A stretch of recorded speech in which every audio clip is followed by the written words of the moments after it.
আসসালামু আলাইকুম। শম্পার সংসারে আমি শম্পা সবাইকে আরও একবার স্বাগত জানাই। যে যেখান থেকে আমার ভিডিওটা দেখছেন আশা করছি আল্লাহর রহমতে সবাই ভালো এবং সুস্থ আছেন।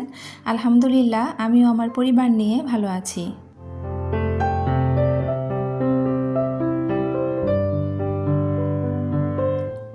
দেখতে দেখতে আমরা কিন্তু রহমতের 10টা রোজায় পার করে ফেললাম। আলহামদুলিল্লাহ মনে হচ্ছে যে সেদিনই রোজা এলো আর এর মধ্যে 10টা রোজা শেষও হয়ে গেল।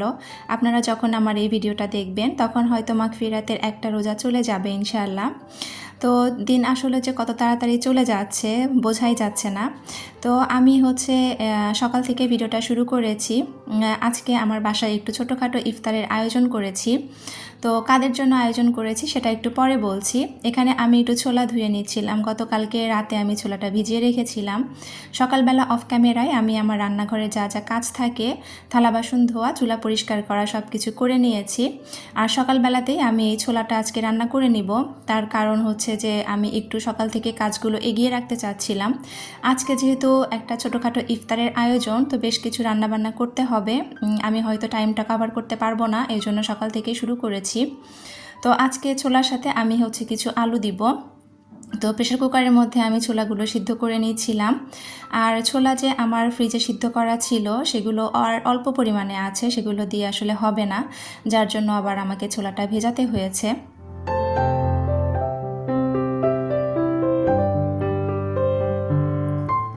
আজকে আমার ইফতারের আয়োজন মূলত আমি যে বাসায় থাকি এই বাসার যতগুলো ভাড়াটিয়া আমরা আছি, আমরা মোটামুটি আমি সহ 10 জন ফ্যামিলি আছে আর কি। তো এই 9টা ফ্যামিলিকে আমি ইফতার দিব। তো এই জন্যই কিন্তু আমি আয়োজনটা করছিলাম। আমি অনেক আগে থেকেই এই কাজটা করি আর কি। আমি যেখানেই ভাড়া থাকি না কেন, যে বাসাতেই থাকি, সেই বাসায় রোজার মধ্যে সবাইকেই আমি চেষ্টা করি আমার সামর্থ্য অনুযায়ী ইফতার দিতে। এটা আমার অনেক বেশি ভালো লাগে। তো যাই হোক, এখানে আমি অফ ক্যামেরায় কিন্তু ছোলার যে মশলাটা আছে আলু দিয়ে সেটা কষিয়ে নিয়েছি আর তারপরে ছোলাগুলো দিয়ে দিলাম। তো যাই হোক, যেটা বলছিলাম যে এই কাজটা কিন্তু আমি করে থাকি।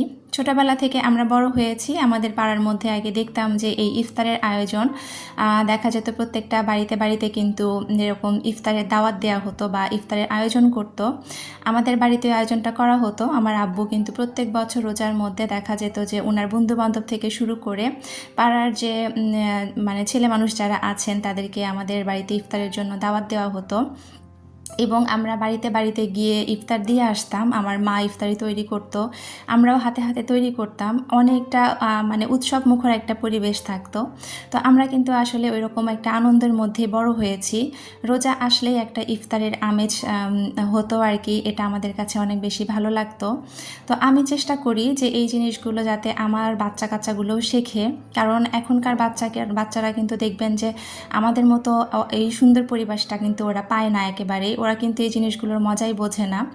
তো আমি এই জন্য চাই যে আমার বাচ্চারা একটু শিখুক, ওরাও একটু বুঝুক যে এটার মধ্যে আসলে কতটা আনন্দ কাজ করে। তো আলহামদুলিল্লাহ আমার মেয়েরা কিন্তু আসলে অনেকটা শিখেও গিয়েছে। তারা কিন্তু খুব আগ্রহ নিয়ে আমার সাথে এই কাজগুলো করে। আমি যখন রান্নাবান্না শেষ করে ওদেরকে ইফতারটা রেডি করে দিই সবাইকে দিয়ে আসার জন্য, ওরা খুব আগ্রহের সাথে এবং আনন্দের সাথে মানে সবাইকে ইফতারগুলো দিয়ে আসে।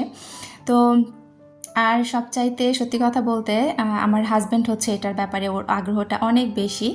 দেখা যায় যে রোজার মধ্যে সেই আমাকে আগে মনে করিয়ে দিবে যে তুমি কি এবার ইফতার দিবে না। তো এবারও কিন্তু সে আমাকে মনে করিয়ে দিয়েছে যে ইফতার দিব কি না বা আমি পারবো কি না, যেহেতু এখন আমার ছোট বাচ্চা আছে। তো আমি বলেছিলাম যে হ্যাঁ পারবো। তো আমাকে বললো যে কি কি লাগবে আমাকে বলো, আমি এনে দিব, তুমি আয়োজন শুরু করো। তো আল্লাহ আমাকে যতটুকু সামর্থ্য দিয়েছে আমি তার মধ্যে চেষ্টা করেছি সবাইকে ইফতারে দিতে। তো আমার জন্য দোয়া করবেন, আল্লাহ যেন আমাকে আরও একটু তৌফিক দেন যাতে করে আমি আরও একটু বড় পরিসরে জিনিসটা করতে পারি। তো যাই হোক, আপনাদের সাথে কথা বলতে বলতে এদিকে কিন্তু আমি ছোলা রান্না করে নিয়েছি, তারপরে একটু মুরগির মাংস রান্না করে নিয়েছি সেহরিতে খাওয়ার জন্য। আজকে আমার আব্বু মাকে একটু বলেছি আমাদের সাথে ইফতার করতে, তো তারাও আসবে। আর এদিকে আমি একটু গরুর মাংস দিয়ে ভুনা খিচুড়ি রান্না করছিলাম। এখানে আমি মোটামুটি প্রায় 2 কেজির মতো চাল আর ডাল নিয়েছি, মুসুরের ডাল আর মুগ ডালও নিয়েছি। তো গরুর মাংসটা আমি অফ ক্যামেরায় সব মশলা দিয়ে রান্না করে নিয়েছি। আর এই চালের মধ্যে শুধু একটু আদা রসুন বাটা, লবণ হলুদ দিয়ে দিয়েছি। আর তারপরে এখন হচ্ছে কয়েকটা কাঁচামরিচ দিয়ে দিব। খিচুড়িতে আমি সাধারণত শুকনা মরিচের গুঁড়া ওইভাবে ব্যবহার করি না, তবে যেহেতু ভুনা খিচুড়ি মাংস দিয়ে, এর মধ্যে কিন্তু আমি একটু মরিচের গুঁড়া দিয়েছি, মানে মাংসর মধ্যে দিয়েছি আর কি, যার কারণে চালের মধ্যে শুধু একটু কাঁচামরিচ দিয়ে দিলাম। তো এখানে কিন্তু আসলে যে সসপ্যানটা আমি নিয়েছি, এখানে কিন্তু আমার সবটুকু চাল এখানে কভার করবে না, যার জন্য অফ ক্যামেরায় আমি চালটা কষানোর পরে এখান থেকে কিছুটা চাল উঠিয়ে আমি রাইস কুকারে দিয়ে দিয়েছি মাংসর সাথে করে। আর অবশিষ্ট যে মাংসটুকু আছে সেটা আমি এখানে দিয়ে তারপরে পানিটা আন্দাজ মতো দিয়ে দিব আর কি। তো চালটা কষাতে কষাতে আমার সব ভাই আপুদের কাছ থেকে আমি একটা ছোট্ট করে একটা লাইক চেয়ে নিচ্ছি। তো প্লিজ আপনারা একটা লাইক দিয়ে আমার পুরো ভিডিওটা কন্টিনিউ করবেন, কারণ আপনার একটা মূল্যবান লাইক আমার ভিডিওটা আরও অনেকের কাছে পৌঁছে দিতে সাহায্য করবে।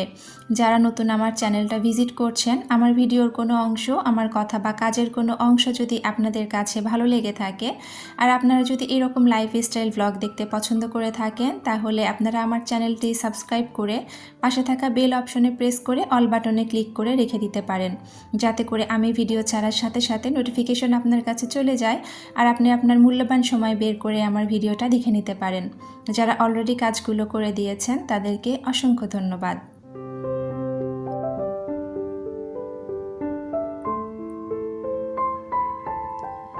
তো এখানে কিন্তু খিচুড়িটা কষানো হয়ে গিয়েছে, আমি পানিও দিয়ে দিয়েছি। তো আলহামদুলিল্লাহ খিচুড়িটা কিন্তু অনেক মজা হয়েছিল আর খুব সুন্দর ঝরঝরে হয়েছিল। যেহেতু আমি ভয়েসটা খাওয়ার পরেই দিচ্ছি, এই জন্য বলতে পারলাম। তো আমি ওই পাশে খিচুড়িটা দমে বসিয়ে দিয়েছি আর এইদিকে আমি এখন বেগুনিটা ভেজে নিব। অফ ক্যামেরায় আমি বেগুনির জন্য এই ব্যাটারটা তৈরি করে নিয়েছিলাম। তো এখন তেল গরম হওয়ার পরে দেখে নিলাম যে তেলটা গরম হয়েছে কিনা। তো ব্যাটারটা যদি আগে থেকে মাখিয়ে রাখা যায়, দেখবেন যে বেগুনি কিন্তু অনেক সুন্দর হয়। যারা বেকিং পাউডার খান না, তারা যদি আগে থেকে ব্যাটারটা তৈরি করে রাখেন, তাহলে কিন্তু এটা বেকিং পাউডারের কাজ দিবে।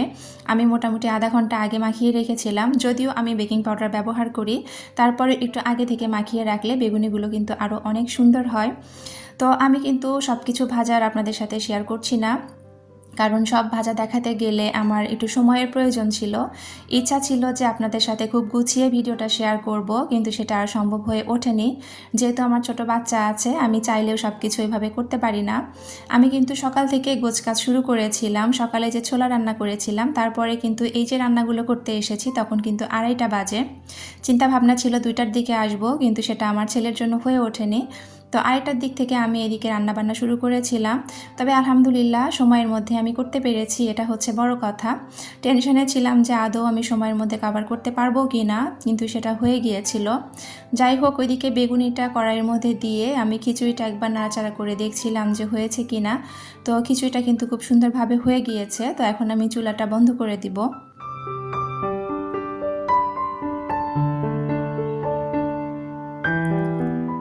তো এইদিকে আমার বেগুনিগুলো কিন্তু আমি ভেজে নিয়েছি অফ ক্যামেরায়, আর এখন আমি পেঁয়াজটা ভেজে নিব। আমি এখানে ডালটা আগেই রেডি করে রেখেছিলাম, তো এখন সুন্দর করে সবগুলো পেঁয়াজও আমি ভেজে নিব। আমি কিন্তু এগুলো কাজ করার সময় সবসময় মনে মনে ছোটোখাটো দোয়াগুলো পড়ার চেষ্টা করি, যেহেতু রোজার এক মাস হচ্ছে ইবাদতের মাস, আল্লাহর কাছে ক্ষমা চেয়ে নেওয়ার মাস। যদি এই মাসটাতে আমরা আমাদের আল্লাহর কাছে যদি আমরা ক্ষমা না চেয়ে নিতে পারি, তাহলে মনে হয় আমাদের মতো হতভাগা আর কেউ নেই। তো আমি কিন্তু চেষ্টা করি যত পাপ করেছি, জেনে হোক না জেনে হোক, যত ভুল ত্রুটি আছে আল্লাহর কাছে এর জন্য ক্ষমা চাইতে। আর আপনারাও এই চেষ্টাটা সবসময়ই করবেন। আমি আপনাদের সবার জন্য দোয়া করি, আল্লাহ আপনাদের সবার ইবাদত কবুল করুন, সবার ভুল ত্রুটিগুলোকে আল্লাহ ক্ষমা করে দিন। আর আপনারাও আমার জন্য দোয়া করবেন, আল্লাহ যেন আমাকে মাফ করে দেন। আর আমার ইবাদত যতটুকুই আমি করি আল্লাহ যেন কবুল করেন।